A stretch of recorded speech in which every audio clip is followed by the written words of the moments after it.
Today General Hospital will reveal Brit returned to the hospital like a headwind, and the fragile scaffolding of GH shuddered on contact. Forced into a diminished intake slot in the emergency department, she learned quickly that a lesser title did not mean a lesser vantage point. The intake desk was a bottleneck of the institution's lifeblood, a convergence where every chart, order, exception request, and escalation had to squeeze through the same narrow gate. Standing there, she could read the hospital the way a pilot reads the horizontal tags streaming past, bed boards blinking open and shut, transport requests stacking in quiet patterns that said more than any memo.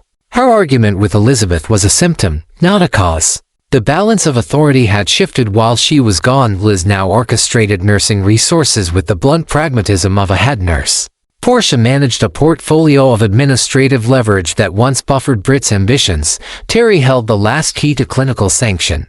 The demotion stung, but the vantage point sharpened. From the so-called periphery, she could finally see the whole. The examination with Lucas punctured another layer of pretense. His reluctance did not prevent a thorough assessment, and the result contradicted expectation. No clinical signs consistent with active Huntington's. The absence of the expected became a mirror for Brit's past, reflecting the dubious scaffolding of trials, proxies, and a staged death that had bent rules until they squeaked. Without insurance, without old privileges, she stood close to the edge where expertise and scarcity meet. Yet knowledge of how GH really worked at its workflows, guards, and blind spots remained her unassailable terrain. The request list she handed Lucas was not only about symptom control, it was a probe. Cost centers, restricted formulary flags, and audit trails would leave footprints. If someone had once choreographed her chart, similar choreography would betray itself elsewhere. Her plan was simple: follow the data until the pattern stopped being coincidence. Her subsequent meeting with Portia and Terry formalized the stalemate. She promised not to angle for anyone's chair and even offered to rebuild in obstetrics, but the weight of the staged death pressed heavier than any apology could lift. Administratively, they needed distance from her reputation. Legally, they needed control. Their compromise clipped her autonomy and tethered her to intake. They believed the leash would restrain risk. They did not anticipate that the choke point would magnify her field of view. From the intake station, she could see outliers that rarely reached the C-suite. Duplicate scan IDs that reappeared at unlikely hours. Imaging orders canceled and reissued in rapid succession as if someone were stress testing a similar narrative across multiple shelves. Pharmacy pulls for drugs that didn't match admitting diagnoses, coupled with backdated progress notes that tried too hard to reconcile the mismatch. Individually, these anomalies could be explained. Together, under one relentless gaze, they began to cohere. The Quartermain estate's grief thrummed like a second heartbeat in the city, and that grief traveled through GH in the form of sudden consults, condolence deliveries, and a flurry of chart excesses that always accompany loss of someone who shepherded generations of clinicians. Parallel to that, the street-level rhythms of Port Charles persisted, a grandson in need of belonging, a detective negotiating new fatherhood, a mother fighting the sick gravity of impossible choices. These currents seemed distinct, yet the hospital braided every strand into one rope. Information systems never grieve or empathize, they record. Brit understood that truth better than anyone. Where others saw a maze of beeps and badges, she saw a ledger of intent. The anomalies clustered around a familiar locus, the room where a recovering man weighed the advantages of weaponizing memory. Blocks of documentation appeared that did not bear the human fingerprints of fatigue, hesitation, or second-guessing. They read like copy rehearsed elsewhere and pasted into place at a predetermined time. Decision support alerts should have fired and did not. Disclosure checkboxes toggled without the antecedent prompts. A shadow workflow existed, invisible to most, granting emergency tier privilege under the elastic pretext of safety. Brit recognized the architecture because she recognized the moral hazard. The same auxiliary corridor that once sheltered a staged death could also smuggle a prefabricated truth into a medical record and, by extension, into court. Her strategy shifted from passive observation to controlled disruption. Intake staff handle interruptions hourly, so her interventions looked like ordinary friction. She instituted an additional identity reconciliation step for any document tagged with the high-sensitivity code, routing those packets through a quarantine that required co-signature by two separate administrators. She asked IT for a benign uptime audit, a request so routine it invited no suspicion, then quietly overlaid a watch list for login bursts at odd intervals. She matched camera metadata from workstation bays against timestamp clusters of chart edits. She requested pharmacy to reconcile a small discrepancy on a supply invoice, a trivial on its face, but it forced a global refresh of linked orders. None of this announced itself as exposure. All of it asked the same question: who benefits from this workflow being permeable right now? The answer surfaced as a pattern, not a name. Each attempt to cement the narrative of a recovered memory was preceded by a microflurry of permissions that opened and closed in the span of minutes, the way one might crack a safe, retrieve a document, and spin the dial back. The permissions derived from a legacy protocol intended for VIP privacy and high-risk scenarios. Over the years, expedience and neglect had stretched it beyond its brief. Now it functioned as a shadow highway, carrying sensitive edits past tolls meant to slow everyone else. Britt cut the power to that highway without ceremony. She did not accuse. She did not grandstand. She inserted a rule: no privileged action would propagate to the permanent record without an immutable audit artifact attached to 3 independent checkpoints. When the next attempt came to plant a keystone node in the chart, the pipeline stalled, and the node stranded itself in quarantine. Her meeting with Portia and Terry after the stall was clinical and unsentimental. She presented a timeline that reduced conjecture to arithmetic, login vectors aligned with workstation proximity, order sets reissued to synchronize with falsified narrative blocks, supply chain anomalies that telegraphed the import of rare items at precisely the wrong hour. The legacy protocol's patchwork history unspooled across the table burned from good intentions, corroded by convenience. The implications were not theoretical. If GH could not guarantee the integrity of its records, then any legal proceeding that leaned on those records could collapse in the wrong courtroom with the wrong expert witness. Even before licensing boards entered the picture, the damage to trust would be existential. The administrators did what competent administrators do under pressure. They hardened the perimeter and wrote down the fix. The emergency privilege protocol was frozen pending external review. An independent audit function was engaged with the authority to make uncomfortable requests. Pharmacy, IT, and medical records received a shared mandate to cross-validate sensitive transactions in real time.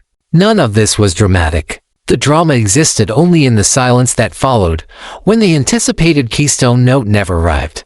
When a plan built on the certainty of a malleable record found itself standing on concrete that would no longer take a mark. The lives entangled by that plan shifted accordingly. A mother who had agreed to barter truth for the thin promise of getting a child back stood before a new calculus, a lie without infrastructure as an orphan. A man who believed he could pin a crime on someone else discovered that the easiest route to impunity had been sealed with a line of code and a chain of custody. A son shielded by an alibi whereupon in haste stepped into daylight that did not accuse and did not absolve, only insisted that subsequent facts land on unedited ground. A detective, accustomed to listening for the human tell, learned to listen for the digital one. The abrupt halt of an unauthorized workflow mid-stride. Britt's emotion held, and she led it. The position that seemed punitive turned out to be the exact lever the hospital needed. Intake as a discipline is the art of refusing to be impressed by urgency until urgency is verified. She institutionalized that posture, translating it into process. The screens around her grew less noisy as duplicate orders declined, and canceled requests were forced to declare their logic. She wrote a short, inelegant memo that insisted on ugly transparency at 3 junctures of care and circulation. She insisted that every exception speak in complete sentences inside the record. She required that all privileged access carry its own witness in the log, not a person, but a checksum. What she did not do was perform contrition. Redemption narratives often mistake pageantry for repair. She opted for repair without spectacle. The people around her adapted. Elizabeth recalibrated staffing under the weight of new checkpoints and learned that friction can be protective. Portia absorbed the blow of discovering a structural flaw under her watch and chose the harder path of remediation over reputation management. Terry, whose gatekeeping had been described as a wall, became a bridge in the redesign, translating policy into checklists that could survive nights, weekends, and human fatigue. Outside the hospital walls, grief and loyalty continued their unpredictable circuits. In the Quartermain household, the loss of a matriarch sobered a city that often favors noise over silence. In that atmosphere, the hospital's quiet reform felt appropriate. No press release announced the disabling of a backdoor. No ceremony commemorated the retirement of a dangerous convenience. The institution simply reclaimed its duty to the record and, by extension, to everyone who would ever lean on that record to make a decision at 3 in the morning. By the time the city found its next scandal, the changes Britt put in motion had settled into habit. The intake desk no longer felt like exile. It felt like a cockpit with full instrument readouts. She learned which fluctuations predicted system strain and which predicted mischief. She learned that the first defense against manipulation is boredom, kind that refuses to be charmed by urgency and supported by evidence. She learned that in a place where truth is supposed to be measurable, the most radical act is to make measurement unavoidable. If there was a secret at GH, it was not a single explosive revelation but the soft rot of exceptions granted in the name of kindness, expedience, or fear. The fix was not glamorous. It involved refusing to let the record carry anyone's wish over the finish line without the sweat of proof. Britt's return, noisy at first, resolved into a discipline that outlived the noise. The plan designed to twist memory into a weapon collapsed where it should have collapsed, inside the machinery that insists every claim have a timestamp and a signature. And the hospital, perpetually caught between life and death, found a way to honor both by refusing to let fiction masquerade as fact. The Quartermain estate absorbed shock like a body takes a blow, the first pain sharp and undeniable, the second a deeper ache that settled into the joints of daily life. Monica's absence pressed itself into the boundaries of every room and every routine, and Jason carried the cold choreography of the DNR through a sequence of calls, signatures, and acknowledgments that felt antiseptic against the reality of grief. Across town, Sonny folded Joe back toward the family's center of gravity with gestures that were part reassurance, part warning against drift. While Dante measured each step with the caution of someone new to a role he had not practiced, drawing slow, careful lines toward a young life that had appeared without giving him time to gather the right words.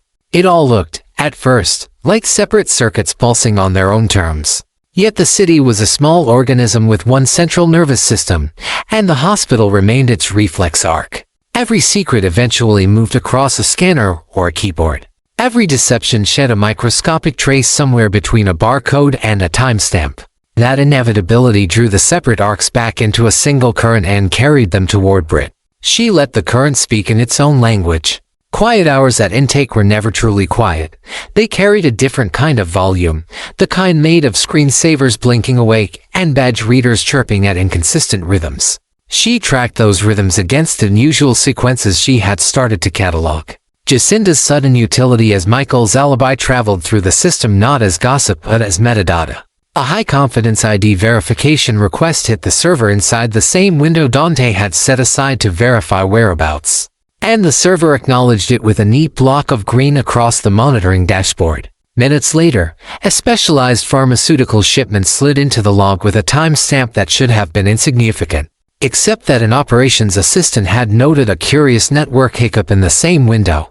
The assistant's note read like a shrug, but Britt understood it as a sign that someone had needed those minutes to open a gate that did not open easily.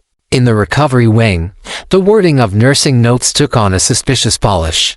The phrases were sterile and correct, but they arranged themselves like scaffolding for a narrative that needed to stand upright on demand.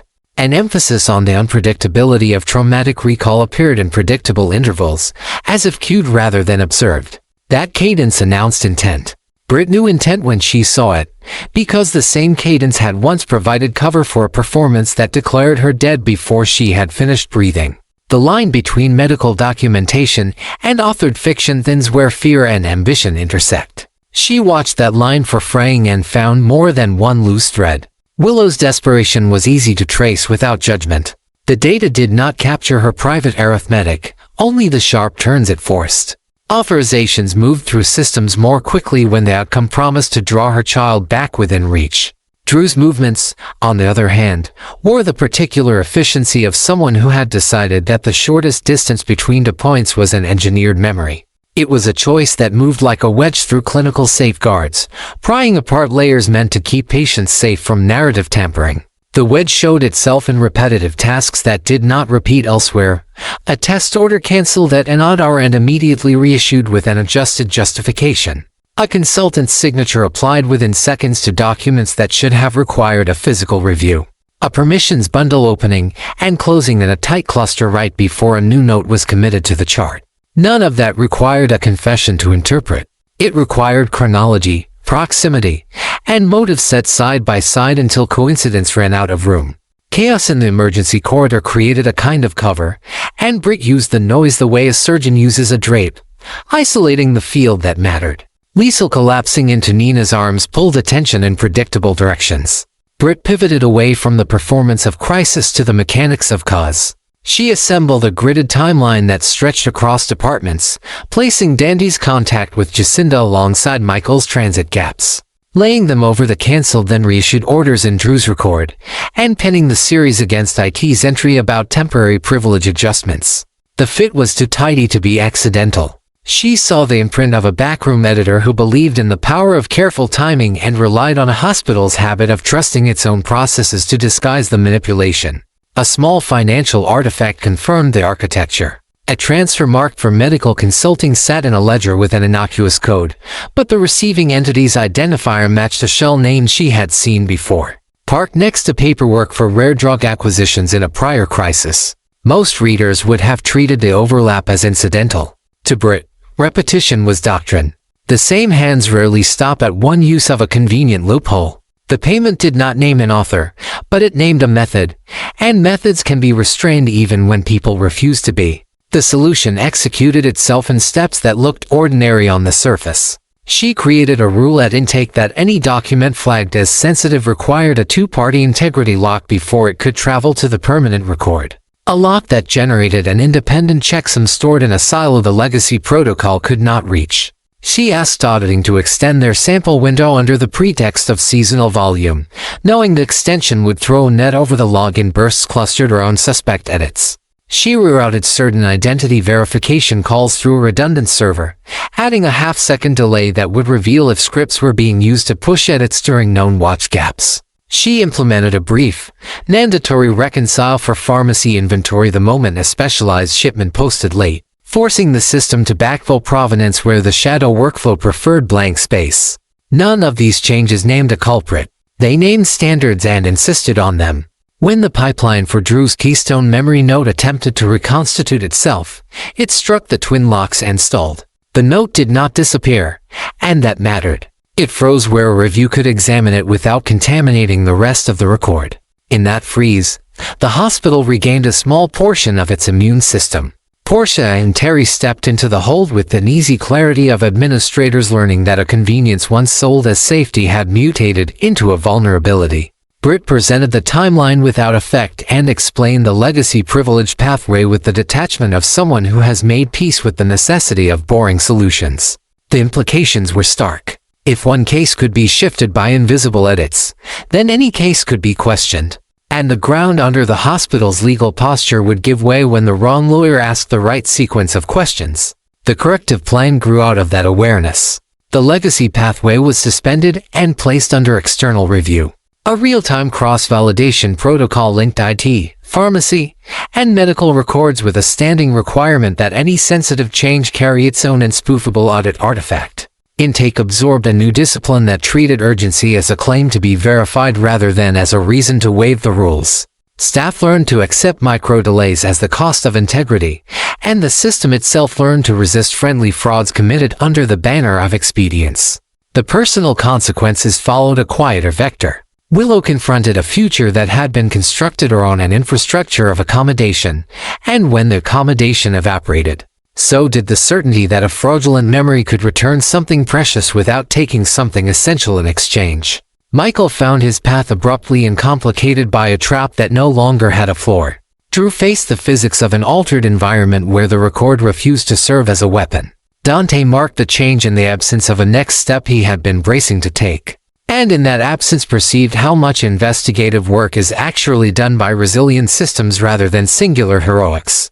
Sunny held the family orbit steady through a small storm that never announced itself, and Joe sensed stability without needing to name its source. Jason maintained the tempo of necessary tasks and anchor presence in a season of endings and redesigns. His steadiness resonated through the hospital's recalibration, not because he intervened, but because he modeled the ethic the hospital was reclaiming. Do the glamorous step in front of you, then the one that follows. Staff meetings changed tone by degrees. Whiteboards sprouted columns for cross-checks that would have been waved off months earlier. Contractors who had enjoyed too much latitude found their scopes reduced to the dimensions of their contracts. The institution did not chase a story, it reinstated a standard. Brit's role remained officially minor, and that fact suited the work. The intake station kept offering her an unobstructed view of flow. She learned the small signs that predicted a system under duress, and the slightly different signs that predicted a system trying to be bent. She codified those distinctions into rules that could survive nights, weekends, and fatigue. She let the audit trail be the hero and insisted that the log tell the story even when the people preferred silence. The repair that began with a stalled note extended outward into habits that would resist the next attempt at quiet rewriting. In the larger city, grief did its circular work and settled into memory, which is to say it changed shape and became part of the structure rather than a disruption to it. The hospital's change followed a similar path. No memorial marked the retirement of a dangerous pathway. No celebration announced the onset of better discipline. The difference showed itself in outcomes that did not collapse under scrutiny and in lives that did not get reoriented by engineered fiction. Port Charles continued to feed all of its separate circuits into GH, and GH, steadier now, processed those currents with fewer leaks and less noise. What remained as the season's lesson was not a single unmasking, but a recognition that the greatest risks emerge where kindness, fear, and haste persuade systems to make exceptions. A city will always live with those pressures. A hospital must always answer them with procedures that do not flinch. Brit's quiet reading of the logs reintroduced that answer precisely where it had been forgotten. The headwind that brought her back did not break the institution, it forced it to plant its feet and face forward. She chose a quiet approach. At the intake desk, her authority was modest, but it gave her access to the raw flow of data. She flagged abnormal access attempts, built cross-checks between internal camera footage and login timestamps, and applied soft locks to certain workflows to force the person behind them to step into the open with an urgent unlock request. And as expected, a telltale signal appeared the moment Dante left GH to deal with Rocco's injury. An expanded privilege account abruptly intervened in Drew's file, inserting a memory support note based on a newly scanned medical exhibit. That document packet never reached its destination because Britt held it back under the pretext of a duplicate document ID, while routing a temporary copy into a secured review vault that only Portia and Terry were permitted to access. Once she had cinched the chain of technical evidence, Britt went to see Drew. Not to persuade him, and not to barter. In her eyes, the man standing at the edge of an as-yet uncompleted crime rooted in the abuse of a medical system had to be stopped before his hand could stamp it finished. What followed was a cold, methodical sequence. She disabled the pathway for the returning memory, shut down the inlet that would have funneled fabricated evidence into the hospital record, and strung a cross-validation net so that everything related had to pass through 3 independent points of review. While Willow wandered between loyalty and fear, the plan collapsed at the technical layer before it could break the surface of the legal one. In the process, Britt collided with a larger secret. GH was running on and off manual protocol, a special emergency privilege mechanism installed years ago for VIP cases and high-security situations, allowing a very narrow group to push changes into clinical records without leaving a complete audit trail. Designed to protect patients, it had been stretched, patched, and gradually turned into a shortcut for manipulating reality. It had once sheltered arrangements surrounding a staged death, had blurred certain invoices for rare drug acquisitions, and now had nearly become the foundation for a criminal frame-up in the very heart of the city's medical center. When Portia and Terry received the condensed brief from the secure vault, they immediately grasped what they were facing. Not an individual error, but a structural hole capable of dragging GH into a crisis of trust, licensure, and ethics. They had to choose between silence that preserved short-term reputation or dissection that could save the long-term. Their initial anger toward Britt quickly shifted into cautious collaboration. They did not need cheerleading, they needed correct action. IT was mobilized under internal protocol. The emergency privilege system was frozen. An independent audit was opened. And every pathway that could feed into Drew's case was sealed with a new rule. Without a record, nothing stands. Meanwhile, Dante kept following his instincts, refusing to let Jacinda's arrangement blur his judgment. Michael remained provisionally safe behind a thin piece of theater, but that theater lost its underpinning the moment Britt pulled the plug. Carly tried to prop Brennan up as her alibi, but Anna refused to ignore his habit of lying. Elsewhere, Lulu carefully weighed giving Charlotte a chance to see Valentine.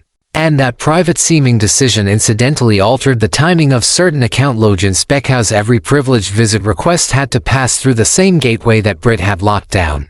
The city moved along a chain of coincidences, and this time those coincidences lined up on the side of the truth. As Monica was given farewell by those who considered her the center of an era, Jason shouldered the heavy, necessary tasks with patience. He lacked intact memories to lean on, but he held to a standard: do the right thing and do it to the end. That atmosphere spread into the hospital. Whiteboards gained new control checkpoints, contractor lists were revetted, and the access hierarchy was rewritten in bold ink. Britt, once a source of disorder, became a catalyst for reform. Not because she sought redemption, but because she understood with uncompromising clarity that a hospital may make a mistake once. The second mistake kills trust. Drew's plan dissolved into vapor after losing the data wings that held it aloft. Willow stood before the mirror and saw a different choice. If the truth does not support you, do not borrow a lie. Michael escaped a pre-built trap not by luck, but because a medical process was defended at the critical moment. Dante did not need to arrest anyone in that instant. He only had to note that sometimes justice arrives not with sirens, but as a blocked login at the 12th second. And GH, scuffed but upright, stepped into a post-crisis phase with the reminder that recovery always begins by naming the right disease. Britt accepted remaining in the lower post for a while longer, understanding that real power is not the nameplate on a door, but the ability to make a system obey its own rules.